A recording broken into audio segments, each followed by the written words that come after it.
Hello दोस्तों, मैं आपकी दोस्त फिर से हाजिर हूँ आपके सामने एक नया वीडियो लेकर। दोस्तों, अपन ने पिछले वीडियो में कृषि से संबंधित जो भी क्षेत्र है उनके बारे में चर्चा की थी। उसमें कुछ पार्ट अपना बच गया था, तो इस वीडियो में अपन कृषि से रिलेटेड जो भी क्षेत्र बच गए उनकी चर्चा करेंगे। इस वीडियो में अपन राजस्थान में जल संसाधन, भूजल, पशुपालन, डेयरी विकास, मत्स्य वानिकी आदि में क्या कुछ योगदान है सरकार का, तथा कोऑपरेटिव डिपार्टमेंट आदि के बारे में अपन इस वीडियो में चर्चा करेंगे। ठीक है, सबसे पहले अपन चर्चा करते हैं जल संसाधन के बारे में। तो दोस्तों, अपना जो जल संसाधन है उसके बारे में जो कुछ भी रिपोर्ट वगैरह दी जाती है सरकार को, राजस्थान सरकार को, वो जल संसाधन विभाग के द्वारा दी जाती है।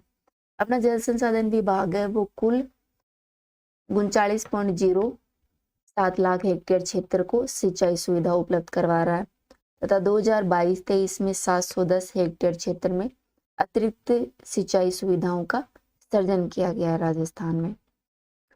जल संसाधन विभाग द्वारा विभिन्न परियोजनाएं 2022-23 में बनवाई जा रही है जिनका कार्य प्रगति पर है। इनमें 8 वृहद परियोजना है, 5 मध्यम और 41 लघु सिंचाई परियोजना है। 8 वृहद परियोजना में आती है अपनी नर्मदा नहर परियोजना, परवन परियोजना, धौलपुर लिफ्ट, राजस्थान के मरु क्षेत्र विकास हेतु जो जल पुनर्गठन परियोजना है वो, नवनेरा बांध परियोजना तथा पीपल खूंट परियोजना, साथ ही काली तेल लिफ्ट परियोजना। ये 8 मुख्य वर्ग परियोजनाएं हैं। इसके अलावा 5 मध्यम परियोजनाएं जिसमें गरडदा, ताकली, गागरीन, लहासी और हथियादे हैं। ठीक है, और 41 लघु सिंचाई परियोजनाओं का राजस्थान में निर्माण किया जा रहा है। नेक्स्ट है धौलपुर लिफ्ट परियोजना। दोस्तों, यह परियोजना है वो धौलपुर जिले में 39,980 हेक्टेयर कृषि योग्य कमांड क्षेत्र को सूक्ष्म सिंचाई प्रोवाइड करवाती है। इसमें 30 मेगावाट सौर ऊर्जा संयंत्र लगाए जा रहे हैं जिससे बिजली आपूर्ति सुनिश्चित की जा सके तथा एक यह पेयजल परियोजना है। नेक्स्ट है नर्मदा नहर परियोजना। यह राजस्थान की एक बड़ी सिंचाई परियोजना है जो कि जालोर और बाड़मेर के क्षेत्र को सिंचाई प्रोवाइड करवाती है। यह जालोर और बाड़मेर में 2.46 लाख हेक्टेयर सिंचाई सुविधा उपलब्ध करवाती है। ठीक है, इसके द्वारा राजस्थान में स्प्रिंकल सिंचाई प्रणाली अनिवार्य, अर्थात जो फव्वारा सिंचाई होती है वो नर्मदा नहर परियोजना के द्वारा जालोर और बाड़मेर में की जाती है। नेक्स्ट है नवनेरा बैराज। यह जो अपनी पूर्वी राजस्थान नहर परियोजना है उसका एक पार्ट है। नेक्स्ट है परवन वरद बहुउद्देश्य सिंचाई परियोजना। दोस्तों, यह परियोजना है वो झालावाड़ के निकट एक अपनी परवन नदी बहती है, चंबल नदी की सहायक नदी, उस पर बनाया जा रहा है। इस परियोजना के अंतर्गत 1821 गांव में पेयजल सुविधा उपलब्ध करवाई जाएगी। इसे मुख्य रूप से झालावाड़, बारां, कोटा जिले के 637 गांवों को सिंचाई सुविधा उपलब्ध करवाई जाएगी जिसमें 2,14,00 हेक्टेयर सिंचाई सुविधा उपलब्ध करवाई जा रही है।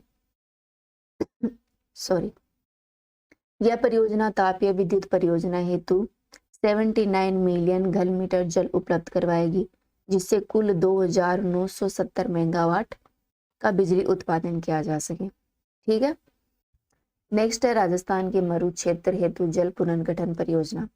दोस्तों, यह परियोजना है वो इंदिरा गांधी नहर का पार्ट है। इसमें जो वित्तीय सहायता प्रोवाइड करवाई जा रही है वो न्यू डेवलपमेंट बैंक के द्वारा करवाई जा रही है। ठीक है, न्यू डेवलपमेंट बैंक के द्वारा इस योजना से लाभ हो रहा है अपने गंगानगर, हनुमानगढ़, नागौर, चूरू, सीकर, झुंझुनू, बीकानेर, जोधपुर, जैसलमेर तथा बाड़मेर को। दोस्तों, इसकी कुल लागत है 3,291.63 करोड़ रुपए तथा ये 7 वर्ष की परियोजना है। इस परियोजना के माध्यम से 33,312 हेक्टेयर जल भराव क्षेत्र है उनमें सेम की समस्या उत्पन्न हो जाती है, उससे निजात पाने के लिए इसमें प्रावधान किए गए हैं। ठीक है, नेक्स्ट अपनी राजस्थान जल क्षेत्र आजीविका सुधार परियोजना। दोस्तों, इस परियोजना को जापान इंटरनेशनल कोऑपरेशन एजेंसी के द्वारा वित्तीय सहायता प्रोवाइड करवाई जा रही है। इस परियोजना की लागत है 2,348.87 करोड़ रुपए और यह 8 वर्ष की परियोजना है। जायका परियोजना को 2 चरणों में वित्त पोषित करेगा तथा प्रत्येक चरण के लिए इसमें अलग अलग समझौता किया गया है।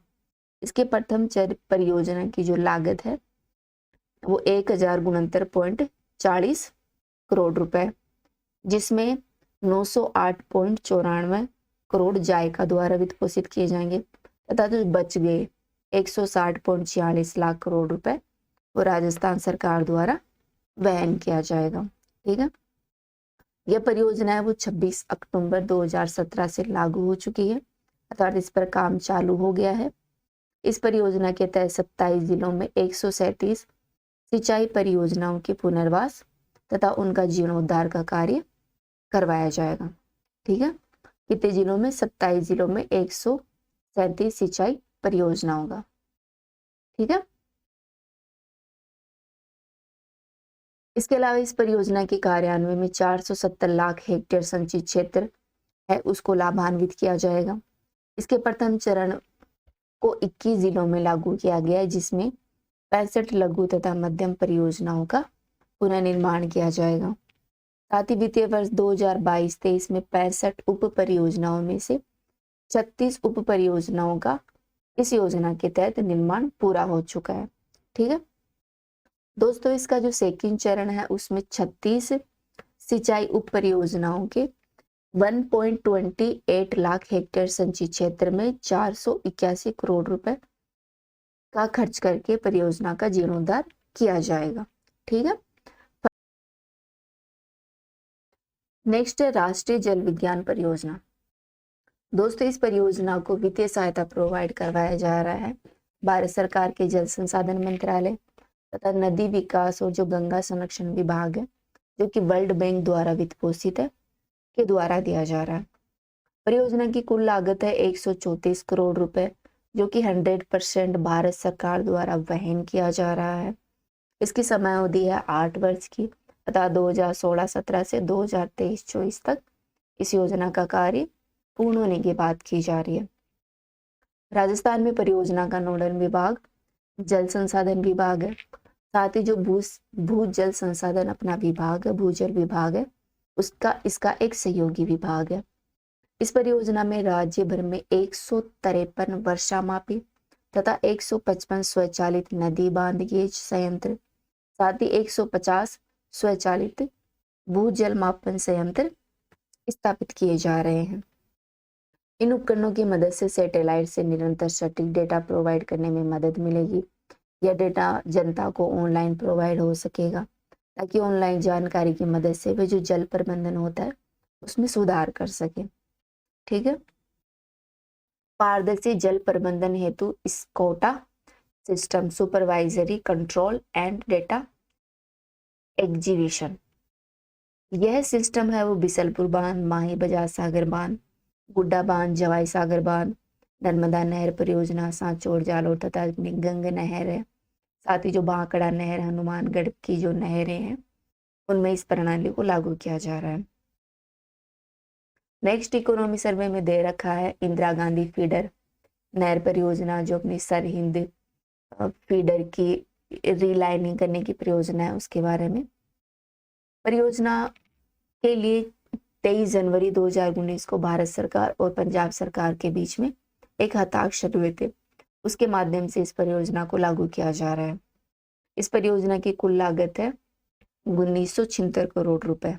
ठीक है, कितनी? 1976 करोड़ रुपए।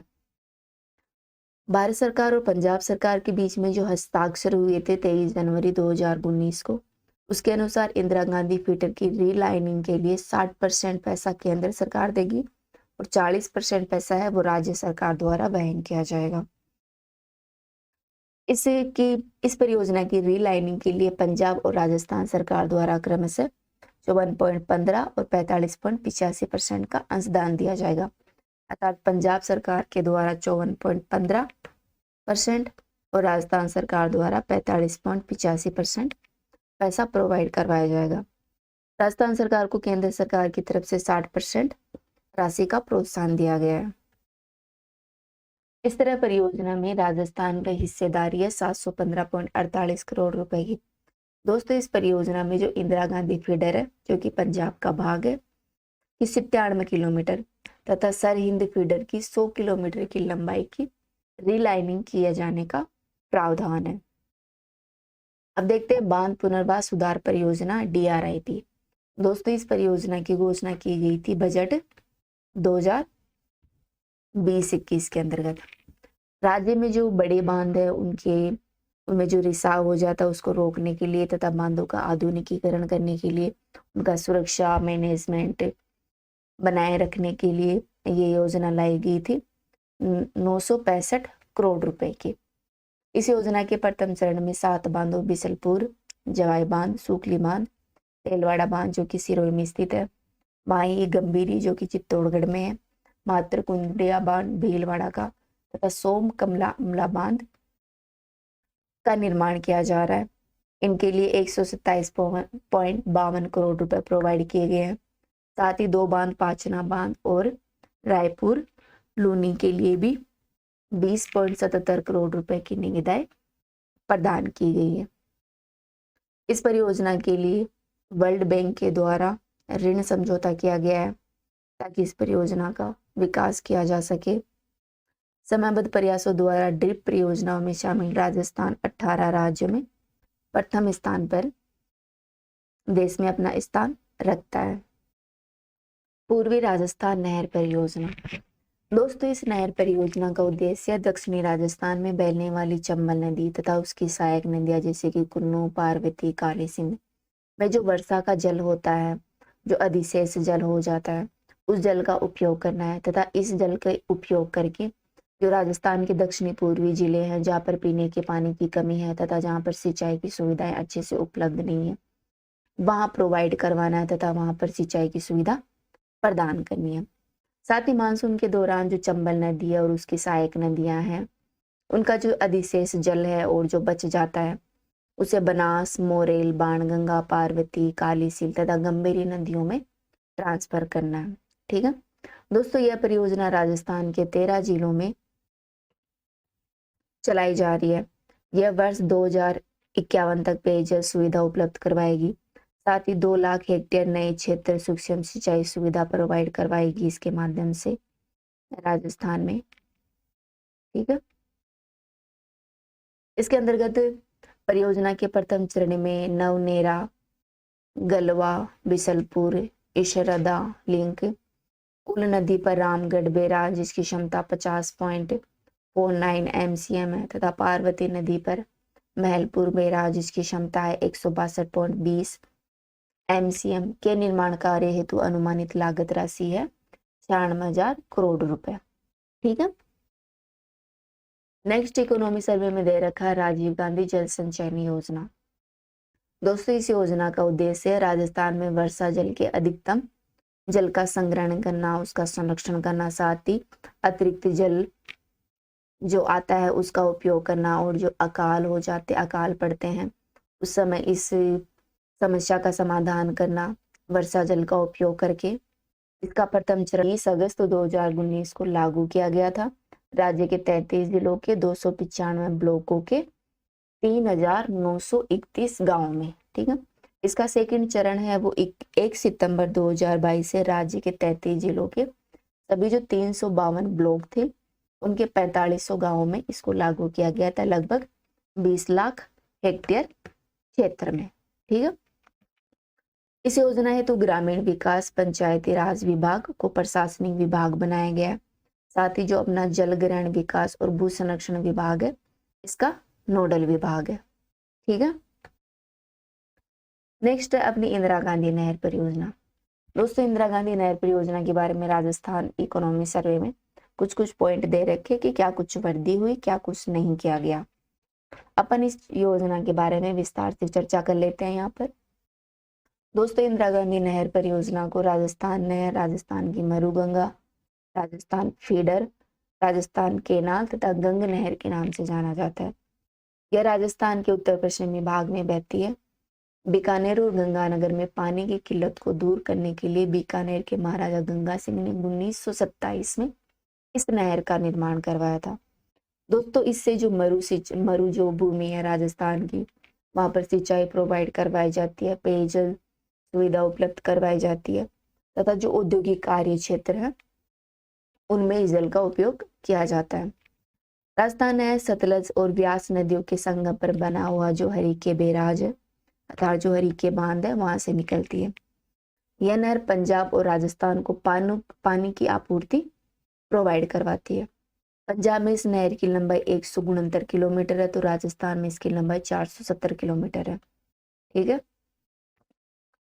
इस नहर का पुनर्गठन 31 मार्च 1958 को जो अपने गृह मंत्री गोविंद वल्लभ पंत ने किया था तथा पहले इसका नाम इंदिरा गांधी नहर था जिसे 2 नवंबर 1984 में बदलकर इंदिरा गांधी नहर कर दिया गया। इस नहर परियोजना का प्रमुख उद्देश्य था जो राजस्थान का जो मरुस्थलीय भाग है वहां पर पेयजल सुविधाएं उपलब्ध करवाना, सिंचाई सुविधाएं उपलब्ध करवाना, जो सूखा संभावित क्षेत्र उसको कंट्रोल करना ताकि लोग, और साथ में पर्यावरण संरक्षण करना, रोजगार प्रोवाइड करवाना आदि इसके प्रमुख उद्देश्य रहे।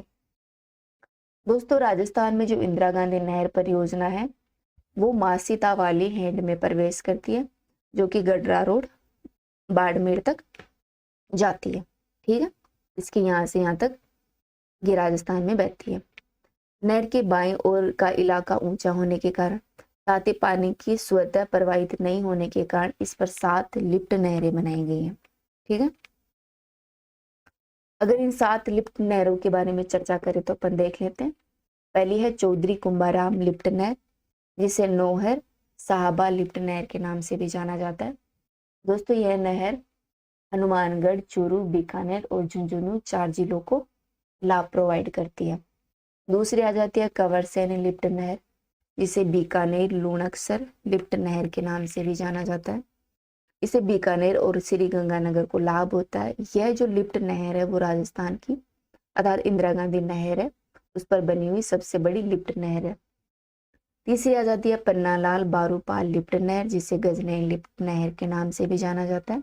इससे बीकानेर और नागौर को लाभ होता है। चौथी है वीर तेजाजी लिफ्ट नहर जिसे बेरुदान बागड़सर लिफ्ट नहर के नाम से भी जाना जाता है। इस नहर से एकमात्र जिले बीकानेर को लाभ होता है। फिर आ जाती है अपनी डॉक्टर करणी सिंह लिफ्ट नहर जिसे कोलायत लिफ्ट नहर के नाम से भी जाना जाता है। इसे जोधपुर बीकानेर को लाभ होता है।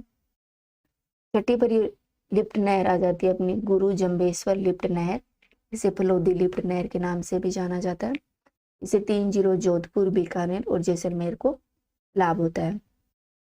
अंतिम लिफ्ट नहर आ जाती है जय नारायण व्यास लिफ्ट नहर जिसे पोखरण लिफ्ट नहर के नाम से भी जाना जाता है। इससे जैसलमेर और जोधपुर को लाभ मिलता है। ठीक है। दोस्तों इंदिरा गांधी नहर परियोजना पर सिंचाई के लिए 9 शाख भी बनाई गई है। इसमें सूरतगढ़ और जो अनूपगढ़ इसकी शाख है इंदिरा गांधी नहर की वो श्री गंगानगर में है। उंगल, दंतौर और बिसलपुर है वो बीकानेर में है 3 तथा चारणवाला वो बीकानेर और जैसलमेर में फैली हुई है 2 जिलों में। और शहीद बीरबल, शहीद सागर और महागोपा है वो जैसलमेर में है। ठीक है। अब बात करते हैं राजस्थान में भूजल के बारे में। सबसे पहले राजस्थान भूजल विभाग के बारे में बात करते हैं। राजस्थान भूजल विभाग है वो राजस्थान में भूजल संसाधनों की विकास और प्रबंधन हेतु महत्वपूर्ण कार्य करता है। दोस्तों यह भूजल विभाग है वो राजस्थान में पेयजल की सुविधाएं प्रोवाइड करवाता है तथा सिंचाई और जो पेयजल से समस्याएं आ जाती है, संबंधित जो समस्याएं आ जाती हैं उनका समाधान भी करता है। भूजल विभाग द्वारा राजस्थान में विभिन्न गतिविधियां संचालित की जा रही हैं, इनके बारे में कुछ अपन चर्चा करते हैं। यह भूजल विभाग सर्वेक्षण और अनुसंधान कार्यक्रम के अंतर्गत नलकूपों, पीजोमीटर की संरचना का निर्माण करता है तथा जल संसाधनों की खोज करता है, उनका मूल्यांकन करता है और उनका विकास करता है। भूजल विभाग पेयजल तथा अन्य उद्देश्य हेतु नलकूपों और हेडपंपों का निर्माण करवाता है। यह सरकार की विभिन्न व्यक्तिगत लाभार्थी योजनाओं के अंतर्गत रॉक ड्रिलिंग तथा विस्फोटन द्वारा कुओं को गहरा करने का काम करता है। राजस्थान में भूजल संसाधनों के आकलन की बात की जाए तो राजस्थान में भूजल संसाधनों का आकलन प्रत्येक 3 वर्ष के अंतराल पर किया जाता है। कितने वर्ष के अंतराल पर? 3 वर्ष के अंतराल पर। भूजल विभाग द्वारा राज्य के जिलेवार भूजल संसाधनों का आकलन भारत सरकार की ग्राउंड वाटर एस्टिमेशन कमेटी द्वारा जारी दिशा निर्देश 2015 के अनुसार किया जाता है।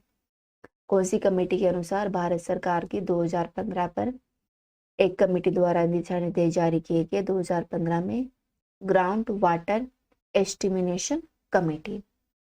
भूजल संसाधनों के आकलन की नवीनतम रिपोर्ट राज्य स्तरीय समिति केंद्रीय स्तरीय समिति द्वारा 28 सितंबर 2022 को अनुमोदित की गई है।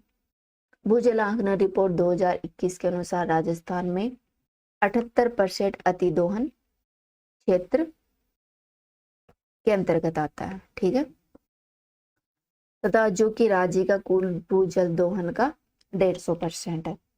कितना आता है? राजस्थान का जो 78% क्षेत्र है वो अति दोहन श्रेणी के अंतर्गत आता है, जो कुल भूजल दोहन का 150% है। बात करते हैं राजस्थान में अटल भूजल योजना की। दोस्तों, यह योजना भारत सरकार और वर्ल्ड बैंक के सहयोग से 1 अप्रैल 2020 में लागू की गई। इसमें वर्ल्ड बैंक का 50% तथा राजस्थान सरकार का 50% योगदान है, तथा दोनों का 50-50% योगदान है। दोस्तों, यह योजना भूजल विभाग के द्वारा लागू की जा रही है, अर्थात इसमें इस योजना के लिए जो अपना भूजल विभाग है वो नोडल विभाग है। इसके अलावा इसमें कृषि, उद्यानिकी, जल ग्रहण, भूजल संरक्षण, जल संसाधन, पंचायती राज, ग्रामीण विकास, जल स्वास्थ्य अभियांत्रिकी तथा ऊर्जा व वन विभाग है वो इसके सहभागी विभाग है। यह योजना 5 वर्षों के लिए लागू की जा रही है, 2020-21 से 2024-25 तक। दोस्तों, राजस्थान में इस योजना हेतु 5 वर्षों के लिए 1189.65 लाख रुपए 65 करोड़ रुपए स्वीकृत किए गए। कितने वर्षों के लिए? 5 वर्षों के लिए 1189.65 करोड़ रुपए। इस परियोजना हेतु राजस्थान के 17 जिलों की 38 पंचायत समितियों के 1139 ग्राम पंचायतों को चिन्हित किया गया। कितनी? 17 जिलों की 38 पंचायत समितियों के 1139 ग्राम पंचायतों को। अब बात कर लेते हैं राज्य भंडारण निगम के बारे में। राज्य भंडारण निगम का प्रमुख कार्य किसानों, सहकारी समितियों, व्यापारों, सरकारों तथा अन्य संस्थाओं के कृषि उत्पादों, रासायनिक उर्वरक, खाद, कृषि यंत्र इत्यादि वस्तुओं को वैज्ञानिक पद्धति से भंडारण हेतु राज्य में गोदामों तथा भंडारों गृहों का निर्माण करना है। दोस्तों, इस निगम की अधिकृत अंश पूंजी है 8 लाख रुपए तथा प्रदत्त अंश पूंजी है 785.26 लाख रुपए।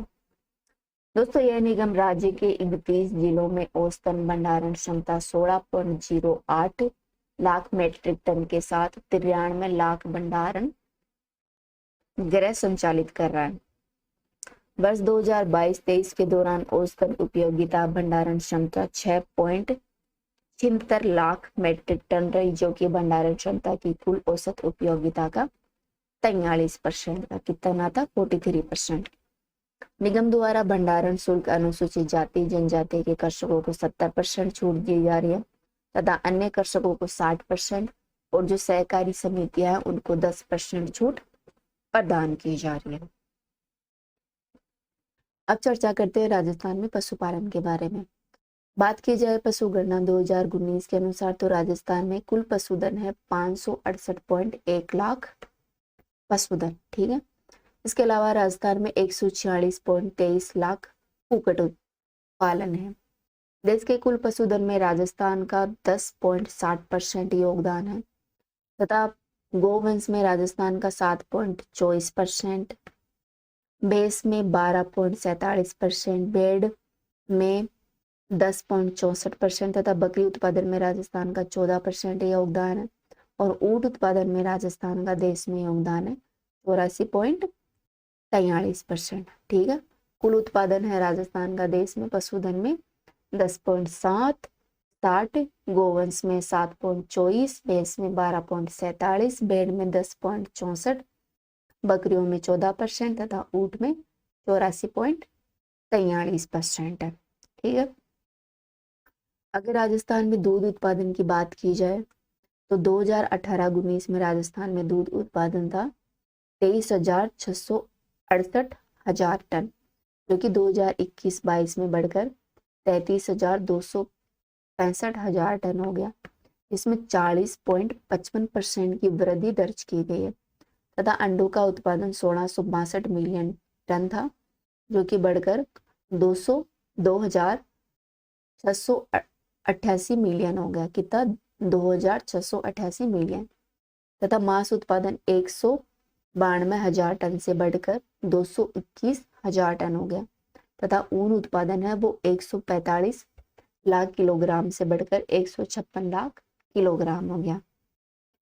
दोस्तों, राष्ट्रीय उत्पादन में 2020-21 में राज्य का दूध उत्पादन में योगदान था 14.63% तथा ऊन उत्पादन में योगदान है 42.45%। ठीक है, दूध में कितना है? 14.63 और ऊन उत्पादन में राष्ट्रीय योगदान है राजस्थान का 42.45%। पशुपालन विभाग द्वारा अगर चलाए गए कार्यक्रमों की चर्चा करें तो सबसे पहले देखते हैं पशुधन निःशुल्क आरोग्य योजना। दोस्तों, यह योजना 15 अगस्त 2022 को शुरू की गई थी, जिसका नोडल विभाग है पशुपालन विभाग। दोस्तों, राजस्थान में इस योजना के अंतर्गत पशु स्वास्थ्य सेवाएं प्रोवाइड करवाई जाती हैं तथा जो आवश्यक दवाएं होती हैं पशुओं के लिए वो निःशुल्क प्रोवाइड करवाई जाती हैं पशुपालकों को। निजी क्षेत्र के एकीकृत विकास केंद्रों के माध्यम से प्रजनन सेवाएं प्रदान की जा रही है इस योजना के तहत। तथा पशु आहार की गुणवत्ता की जो जांच है उसको करने के लिए राजस्थान के प्रत्येक जिले में 33 जिला जांच प्रयोगशाला स्थापित की गई है। भारत सरकार के द्वारा राष्ट्रीय पशुधन मिशन के अंतर्गत 2 योजनाएं चलाई जा रही हैं। इनोवेटिव पोल्ट्री प्रोडक्टिव प्रोजेक्ट, इस योजना के तहत पोल्ट्री जो पालक हैं उनको सहायता प्रोवाइड करवाई जाती है।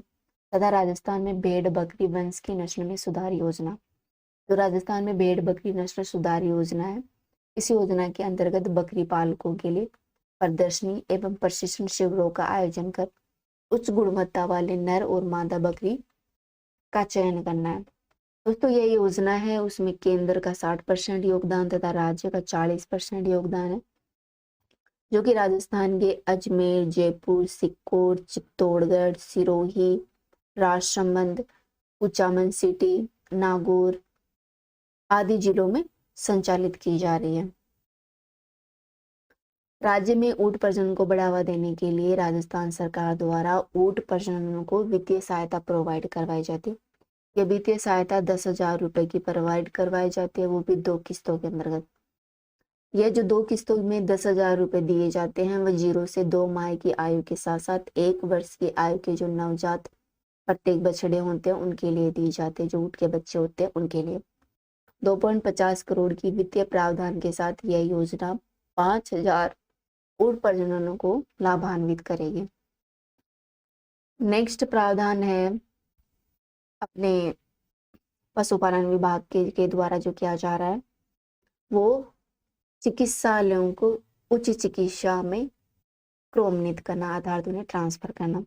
जो अपना चिकित्सालय है, पशु चिकित्सालय है चाकसू जयपुर का, कुचामन नागौर का, नवलगढ़ झुंझुनू का, उनको जो उच्च चिकित्सा श्रेणी है, जो हॉस्पिटल है उनमें ट्रांसफर या फिर क्रमोन्नत किया जा रहा है। ठीक है, बात करते हैं लंपी स्किन डिजीज के बारे में। दोस्तों, इकोनॉमी सर्वे के अनुसार राजस्थान में 76,030 पशुओं की मृत्यु इस लंपी डिजीज के कारण हो गई है। यह रोग है वो मवेशियों और भैंसों में संक्रमण के कारण फैलता है, जो कि pox virus lumpy skin disease virus के कारण फैलता है। LSDV के कारण यह प्रमुख वायरस है जिसके कारण यह रोग फैलता है। इस रोग में क्या होता है कि जो पशु होते हैं उनकी त्वचा में गांठें पड़ जाती है और यह गांठदार जो रोग है वो मच्छरों, मक्खियों के काटने और जो कीड़े जो वेक्टर्स होते हैं उनके काटने से एक जानवर से दूसरे जानवर में फैलता है। इस रोग के प्रमुख लक्षण है जानवरों में बुखार आ जाना, जानवरों की जो नाक और जो आंख है उनसे तरल पदार्थ का बहना तथा मुंह से लार टपकना, छाती पर छाले पड़ जाना प्रमुख है। इस रोग से पीड़ित पशु खाना खाना बंद कर देता है, वह चबाता नहीं है और खाने के दौरान उसे समस्या उत्पन्न होती है, जिसके कारण दूध उत्पादन में गिरावट आती है। ठीक है, ये स्किन डिजीज रोग के बारे में है।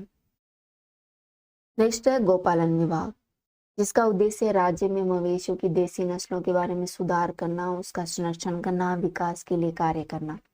ठीक है, गौपालन निदेशालय के द्वारा गोवंश संरक्षण के सतत विकास एवं संवर्धी निधि नियमों 2016 के दृष्टिकोण के माध्यम से पशुपालन संस्थान जैसे गौशाला, काजी हाउस, नंदीशालाओं का विकास किया जा रहा है।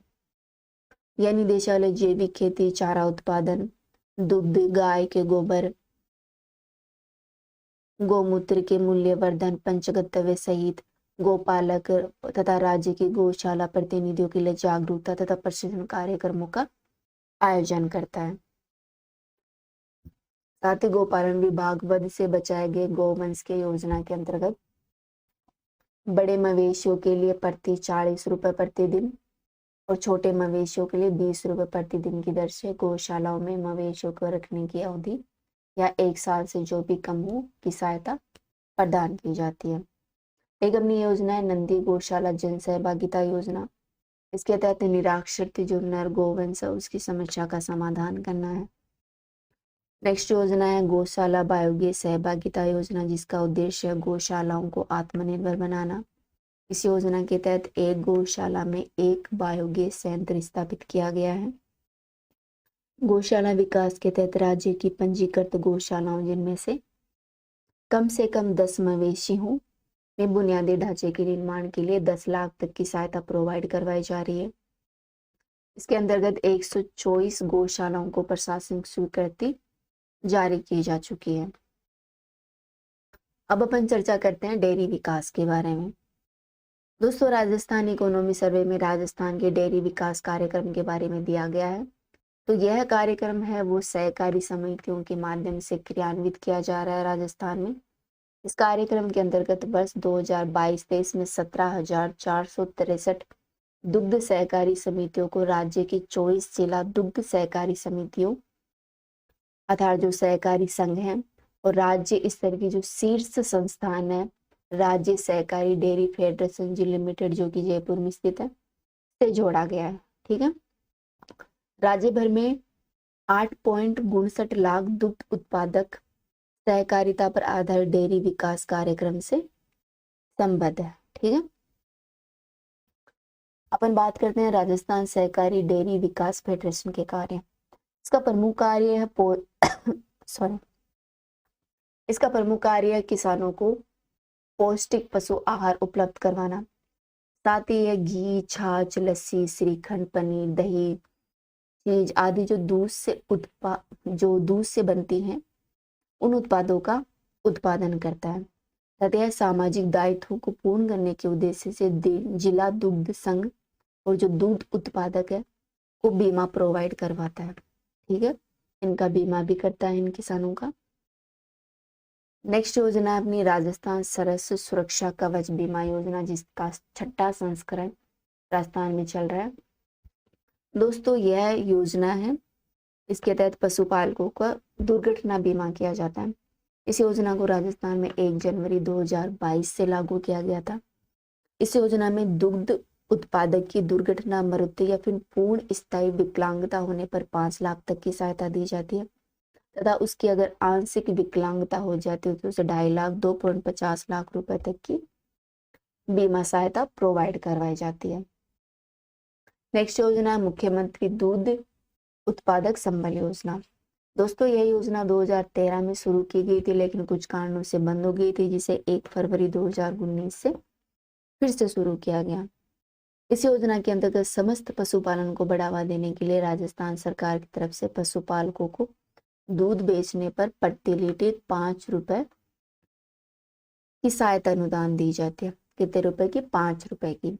इस योजना का लाभ राजस्थान के लगभग 5 लाख पशुपालक किसानों को हो रहा है। सरस सामूहिक आरोग्य बीमा योजना। दोस्तों यह योजना जिला दुग्ध उत्पादक सहकारी संघों द्वारा प्रारंभ की गई है। इसका 17वां चरण राजस्थान में चलाया जा रहा है, जिसे 15 अक्टूबर 2022 से शुरू किया गया है। राजस्थान में बीज वितरण योजना है वो राजस्थान सहकारी डेयरी फेडरेशन द्वारा लाई गई है। इसके द्वारा जिला दुग्ध संघों को उनकी मांगों के अनुसार अनुदानित दर पर उन्नत चारा बीज आपूर्ति प्रोवाइड की जाती है। अब चर्चा करते हैं राजस्थान में मत्स्य उत्पादन की।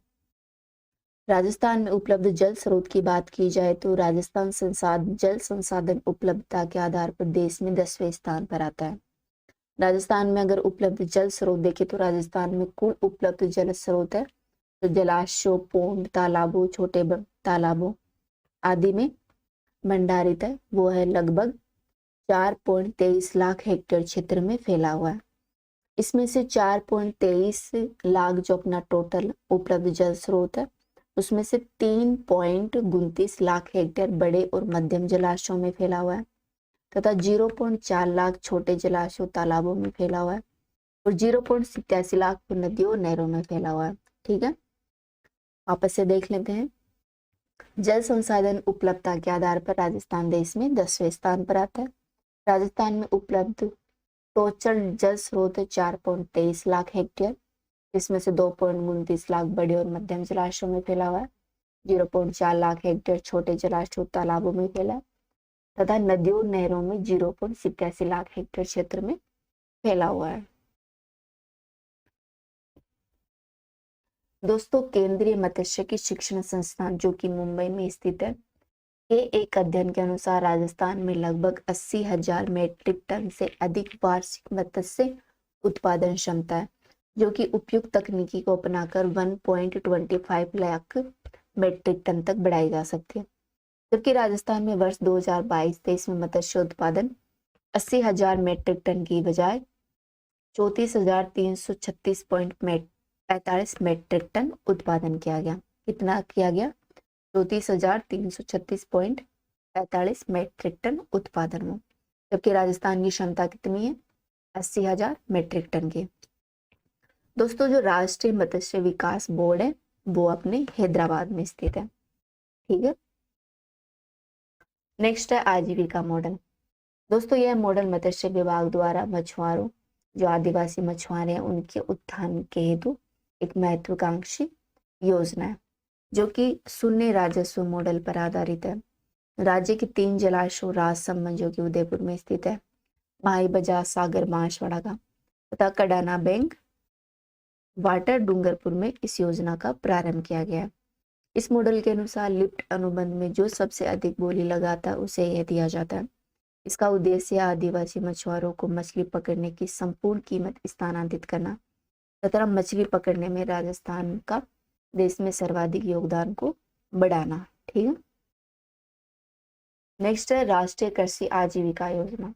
दोस्तों इस योजना के अंतर्गत मत्स्य प्रसंस्करण से होने वाले नुकसान को कम करने के लिए रामसागर धौलपुर में बिसलपुर बांध जो कि टोंक में स्थित है, राणा प्रताप सागर बांध रावत भाटा का, जवाई बांध पालिका तथा जय संबंध उदयपुर में जो बांध स्थित है में मत्स्य लैंडिंग केंद्र बनाए गए हैं। कहाँ पर?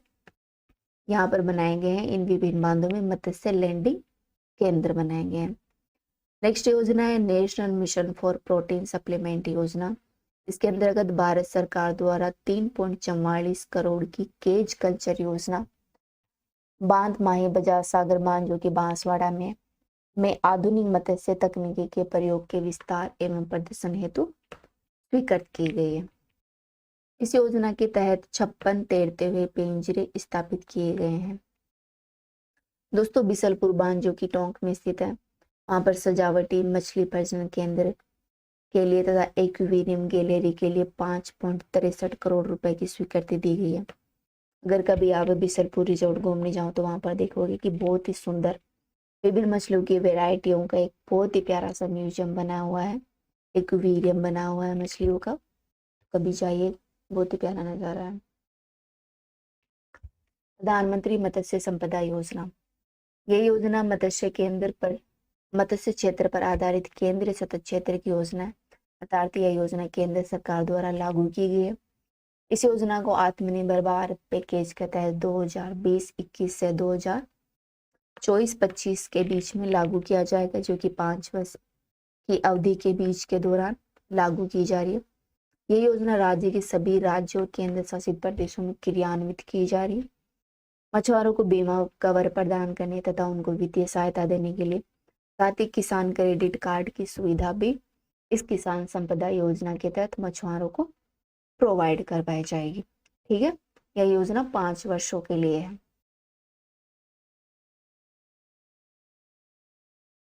ठीक है, नेक्स्ट अपन राजस्थान में वानिकी के बारे में चर्चा कर लेते हैं। दोस्तों, राजस्थान में कुल घोषित वन क्षेत्र 32,864.62 वर्ग किलोमीटर, जो कि राज्य के कुल भौगोलिक क्षेत्रफल का 9.60% है। राज्य में वनाच्छादित क्षेत्र है 4.87% तथा जो बनी भारतीय वन सर्वेक्षण रिपोर्ट है, जो कि हर 2 वर्ष पर जारी होती है। यह द्विवार्षिक रिपोर्ट है। 2019-21 के अनुसार राज्य में वनाच्छादित क्षेत्र में 25.45 वर्ग किलोमीटर क्षेत्र की वृद्धि दर्ज की गई है तथा राजस्थान में वन्य जीवों की संख्या में बढ़ोतरी देखी गई है। दोस्तों, राजस्थान में पंचायती राज संस्थाओं को वन तथा गैर वन क्षेत्रों के जो लघु वन उत्पाद है से प्राप्त राजस्व को गणन करने से प्राप्त राजस्व संग्रहण द्वारा जो आय प्राप्त होती है के लिए अधिकृत किया गया तथा जो अपना गैर वन भूमि क्षेत्र है वहां पर वृक्षारोपण का कार्य है वो भी पंचायत राज संस्थाओं को सौंपा गया है। आपस से देख लेते हैं। राजस्थान में कुल वन घोषित क्षेत्र 32,864.62 वर्ग किलोमीटर, जो कि कुल भौगोलिक क्षेत्र का 9.60% है। वनाच्छादित क्षेत्र है 4.87%। ठीक है, और राजस्थान में जो वनों में वृद्धि दर्ज की गई 25.45% की, और जो अपने राजस्थान में वन और जो गैर वन क्षेत्र है जिनसे लघु उत्पाद होते हैं से प्राप्त राजस्व आय को पंचायती राज संस्थाओं द्वारा अधिकृत किया जाता है और वृक्षारोपण का कार्य भी पंचायती राज संस्थाओं द्वारा किया जाता है। औषधीय पौधे, राजस्थान में जो औषधीय पौधे हैं जो विलुप्ति होने के कगार पर है के संरक्षण हेतु राज्य में 17 औषधीय पौधे संरक्षित क्षेत्र स्थापित किए गए हैं। कितने? 17 औषधीय पौधे संरक्षित क्षेत्र राज्य में स्थापित किए गए। दोस्तों, राजस्थान में 3 नेशनल पार्क है, 27 वाइल्ड लाइफ सेंचुरी है, 18 संरक्षित क्षेत्र है। हालांकि इनकी संख्या तो अभी बढ़ गई है। इसके अलावा 4 बायोलॉजिकल पार्क है। कहाँ? जयपुर, उदयपुर, कोटा और जोधपुर में। ठीक है, राजस्थान में विश्व वानिकी उद्यान जो कि झालाना डोंगरी जयपुर में स्थित है की तर्ज पर जोधपुर, बीकानेर, कोटा, उदयपुर, भरतपुर और अजमेर में बोटेनिकल गार्डन स्थापित किए जा रहे हैं। कहाँ का? जोधपुर, बीकानेर, कोटा, उदयपुर, भरतपुर और अजमेर 6 जिलों में बोटेनिकल गार्डन बनाए जा रहे हैं। नेक्स्ट है घर घर औषधि योजना। दोस्तों, इस योजना का शुभारंभ 1 अगस्त 2021 को किया गया था। राजस्थान में औषधीय पौधों के संरक्षण तथा प्रसार को बढ़ावा देने के लिए यह योजना लाई गई थी। यह राजस्थान सरकार की एक फ्लैगशिप योजना है। ध्यान रखना, यह एक फ्लैगशिप योजना है। इस योजना के तहत तुलसी, गिलोय, अश्वगंधा, कालमेघ औषधीय पौधों विभागीय पौधशालाओं में विकसित किए गए। कौन कौन से पौधे हैं? तुलसी, गिलोय, अश्वगंधा और कालमेघ 4 औषधीय पौधे हैं, ध्यान रखना। इस योजना के तहत इन औषधीय पौधों के 8 पौधों को राज्य के प्रत्येक परिवार में घर घर जाकर वितरित करना है, जिनमें प्रत्येक प्रजाति के 2-2 पौधे होंगे। ठीक है, नेक्स्ट योजना अपना लव कुश वाटिका योजना। इस योजना के माध्यम से जो इको टूरिज्म है उसको बढ़ावा दिया जाएगा। प्रत्येक जिले में 2 करोड़ रुपए की लागत से लव कुश वाटिका विकसित की जाएंगी। इन वाटिकाओं में मनोरंजन गतिविधियों को बढ़ाया जाएगा, जल निकास, पक्षियों को देखने की सुविधा प्रोवाइड करवाई जाएगी तथा जागरूकता के साइन बोर्ड लगाए जाएंगे, बेंच स्थापित की जाएगी ताकि आगंतुक जो आने वाले जो यहाँ पर जो लोग हैं उनको सुविधाएं प्रोवाइड हो सके। अब देखते हैं राजस्थान में पर्यावरण विभाग। दोस्तों पर्यावरण विभाग है वो राजस्थान में पर्यावरण पारिस्थितिकी के मामलों को देखता है तथा राजस्थान राज्य प्रदूषण नियंत्रण मंडल से संबंधित जो मामले होते हैं उनका निपटारा करता है। जिला प्रशासन और जो अन्य संबंधित पर्यावरण से जो विभाग है संगठन है उनकी सहायता करता है या फिर उनकी सहायता से प्रदूषण से संबंधित मामलों का समाधान करता है, उनका नियंत्रण करता है तथा उनके समाधान हेतु उपाय करने वाला यह एक नोडल विभाग है। ठीक है। पर्यावरण विभाग है वो राजस्थान राज्य जैव विविधता बोर्ड और जो अन्य संबंधित विभाग है जिला प्रशासन के सहयोग से पारिस्थितिकी और जो बायोडायवर्सिटी है से संबंधित मामलों को यह देखता है। साथ ही पर्यावरण विभाग विभिन्न अधिनियम नियम और जो न्यायालय के आदेश पर्यावरण से संबंधित उनकी पालना भी करता है। ध्यान रखना राजस्थान में ये 3 दिवस बहुत ही इंपॉर्टेंट है एग्जाम के पॉइंट ऑफ व्यू से। राजस्थान में पृथ्वी दिवस है वो 22 अप्रैल को मनाया जाता है। विश्व पर्यावरण संरक्षण दिवस है वो 5 जून को मनाया जाता है और विश्व ओजोन परत संरक्षण दिवस है वो 16 सितंबर को मनाया जाता है। ठीक है। विश्व पृथ्वी दिवस 22 अप्रैल, पर्यावरण संरक्षण दिवस 5 जून और विश्व ओजोन परत संरक्षण दिवस 16 सितंबर को मनाया जाता है। ठीक है। राजस्थान राज्य जैव विविधता बोर्ड की चर्चा की जाए तो दोस्तों इसका गठन है वो भारत सरकार के जैव विविधता अधिनियम 2002 के तहत किया गया है। राजस्थान राज्य ने जैव विविधता अधिनियम 2002 की धारा 63(1) के तहत राजस्थान जैव विविधता नियम 2010 लागू किए गए। कौन से नियम? राजस्थान जैव विविधता नियम 2002 का जो एक्ट है उसके तहत। ठीक है। नेक्स्ट योजना है राजीव गांधी पर्यावरण संरक्षण पुरस्कार योजना।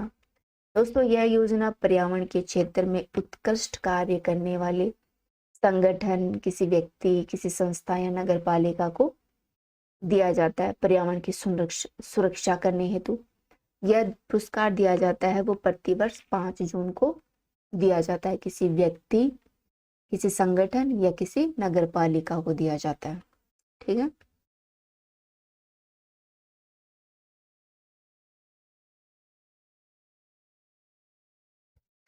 दोस्तों कृषि क्षेत्र का लास्ट टॉपिक बचा है सहकारिता अर्थात कोऑपरेटिव। दोस्तों राजस्थान में सहकारी क्षेत्र की अगर साख संरचना की बात की जाए तो राजस्थान में शीर्ष स्तर पर 29 केंद्रीय सहकारी बैंक है, 29 केंद्रीय कोऑपरेटिव बैंक है, 275 फल सब्जी विपणन समितियां हैं, 7523 प्राथमिक कृषि सहकारी समितियां हैं तथा 36 प्राथमिक भूमि विकास बैंक है, 38 उपभोक्ता थोक भंडार है तथा 24 दुग्ध संघ है। ठीक है। वापस से देख लेते हैं। शीर्ष स्तर पर 29 अपना सेंट्रल कोऑपरेटिव बैंक है, 24 दुग्ध संघ है, 38 उपभोक्ता थोक भंडार है, 36 प्राथमिक भूमि विकास बैंक है, 275 फल सब्जी विपणन समितियां हैं तथा 7523 प्राथमिक कृषि साख सहकारी समितियां हैं। दोस्तों राज्य में 22 संघों सहित कुल 38,950 सहकारी समितियां प्रदेश में पंजीकृत है। कितनी सहकारी समितियां पंजीकृत हैं? 38,950। ठीक है। नेक्स्ट अपन देखते हैं 0% ब्याज दर पर लघु अवधि के कृषि ऋण। दोस्तों यह योजना है वर्ष 2012-13 के पूर्व की योजना है जिसमें फसली ऋण निर्धारित समय सीमा में चुकाने वाले किसानों को सब्सिडी दी जाती है।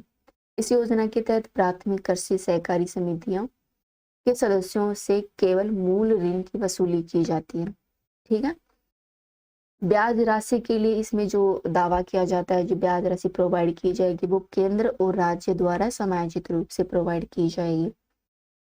नेक्स्ट योजना है राजस्थान कृषि ऋण माफी योजना। राजस्थान कृषक ऋण माफी योजना। दोस्तों यह योजना राजस्थान सरकार द्वारा चलाई गई है। इस योजना के माध्यम से राजस्थान सरकार द्वारा किसानों का लोन माफ किया जा रहा है जिन्होंने खेती करने अथवा फसल से संबंधित जो भी प्रक्रिया है उसके लिए बैंक से अगर लोन लिया है तो यह योजना अपने कृषि विभाग द्वारा लागू की जा रही है। इस योजना के तहत जो 20,000 रुपए का लोन माफ किया जा रहा है दोस्तों इस योजना का लाभ केवल उन्हीं किसानों को होने वाला है जिन्होंने 30 नवंबर 2018 से पहले खेती करने के लिए किसी बैंक से ऋण लिया था, ठीक है, या लोन लिया था, उन्हीं को इस योजना का लाभ प्रोवाइड करवाया जाएगा। नेक्स्ट है प्रधानमंत्री किसान पोर्टल। दोस्तों राजस्थान सरकार की सूचना प्रौद्योगिकी तथा संचार विभाग द्वारा किसान सम्मान निधि योजना के अंतर्गत किसानों के पंजीकरण तथा सत्यापन हेतु किसान सेवा पोर्टल की शुरुआत की थी। इसकी किसान सेवा पोर्टल की यह पोर्टल फरवरी 2019 से फरवरी 2021 तक उपयोग किया जा रहा था। इसके बाद में भारत सरकार द्वारा पीएम किसान पोर्टल शुरू किया गया। प्रधानमंत्री किसान निधि योजना का लाभ राज्य के किसानों को प्रदान करने के लिए राजस्थान देश में अग्रणी राज्य है, ठीक है। इस योजना में 82.12 लाख किसानों के आवेदन पंजीकृत किए गए हैं। कितने? 82.12 लाख किसानों के। 75.53 लाख किसानों को 14,682.66 करोड़ की राशि विभिन्न किस्तों के माध्यम से भारत सरकार के द्वारा इस योजना के जरिए प्रोवाइड की गई है। अपन बात करते हैं पीएम किसान योजना की, प्रधानमंत्री किसान सम्मान निधि योजना। दोस्तों यह योजना 24 फरवरी 2019 को भारत में लागू की गई थी। इस योजना के तहत डायरेक्ट बेनिफिट ट्रांसफर के तहत किसानों को वित्तीय लाभ प्रोवाइड करवाया जाता है। इस वित्तीय लाभ में किसान परिवार को 4 माह में 3 किस्त दी जाती है। 3 किस्तों के रूप में 6,000 रुपये प्रति वर्ष प्रति किसान को दिए जाते हैं। दोस्तों यह योजना शुरुआत में छोटे तथा सीमांत किसान जिनके पास 2 हेक्टेयर तक की भूमि थी के लिए ही लागू थी, लेकिन इसका दायरा बढ़ाकर प्रत्येक भूमिधारक किसानों के लिए बढ़ा दिया गया है। यह योजना 100% केंद्र प्रायोजित योजना, अर्थात इसमें पूरा का पूरा पैसा है वो भारत सरकार के द्वारा दिया जा रहा है। यह योजना कृषि और किसान कल्याण मंत्रालय द्वारा लागू की जा रही है। नेक्स्ट है सहकारी किसान कल्याण योजना। दोस्तों इस योजना को किसानों की कृषि ऋण की आवश्यकताओं के साथ साथ कृषि शाख की आवश्यकताओं को पूरा करने के लिए राजस्थान सरकार द्वारा शुरू किया गया था।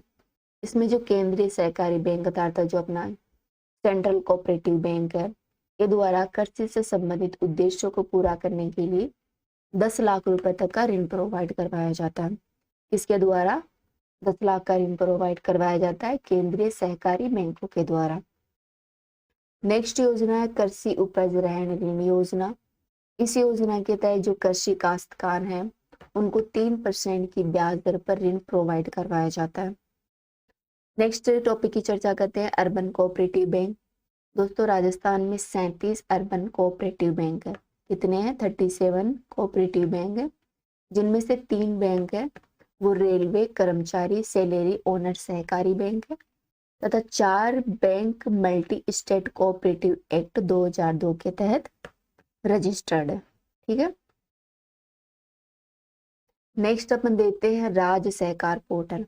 दोस्तों इस योजना के इस पोर्टल के माध्यम से जो सहकारिता विभाग की विभिन्न योजनाएं हैं की सुविधा प्रदान की जाती है, जैसे कि अल्पकालीन फसल ऋण आवेदन करने के लिए यह पोर्टल उपयोगी है।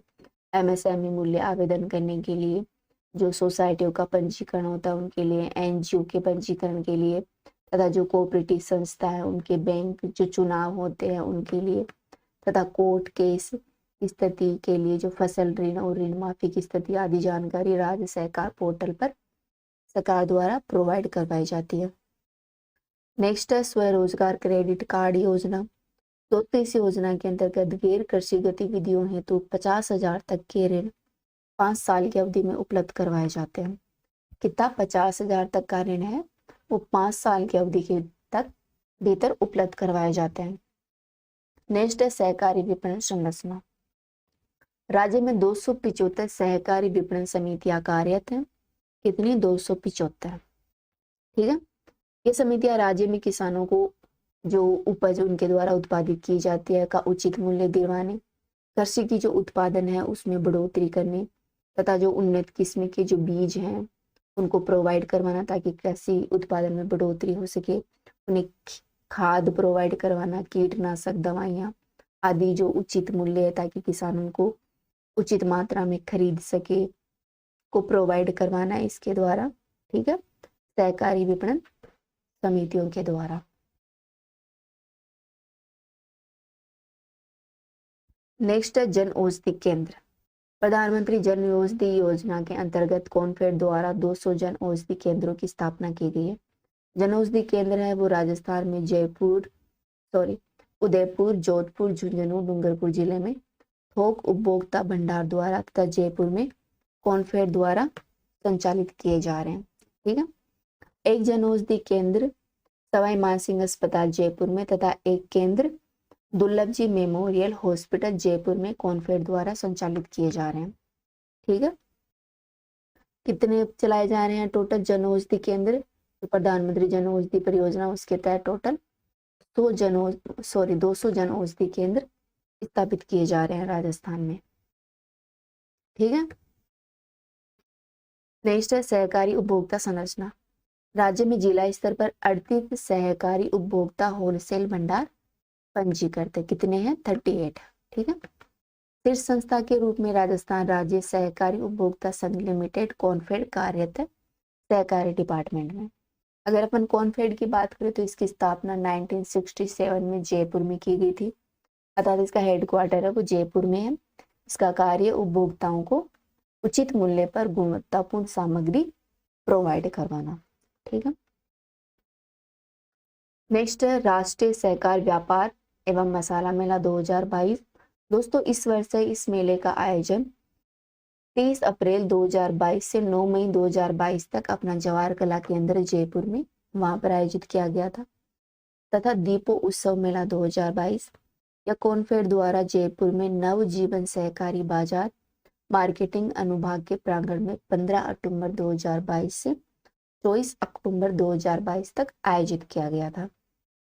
अगर बात करें राजस्थान में महिला सहकारी समितियों की तो राजस्थान में 6087 महिला सहकारी समितियां पंजीकृत है। कितनी? 6087। राज्य में 546 राजीविका महिला सर्वांगीण विकास सहकारी समितियां पंजीकृत है। कितनी? 546।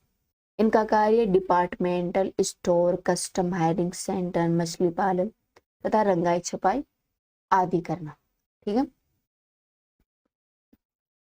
नेक्स्ट है सहकारी आवास योजना। इसका उद्देश्य है गृह निर्माण समिति, प्राथमिक कृषि साख सहकारी समिति के सदस्यों को आवास निर्माण हेतु दीर्घकालीन ऋण प्रोवाइड करवाना।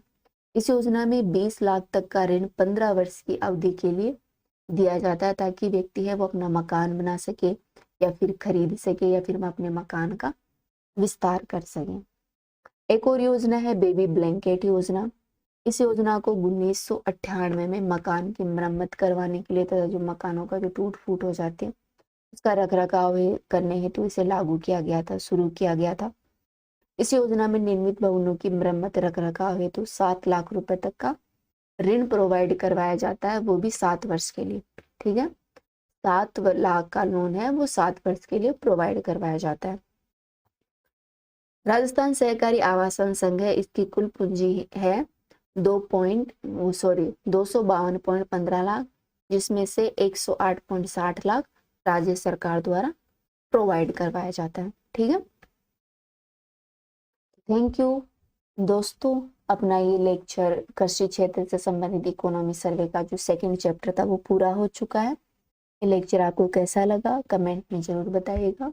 Again thank you.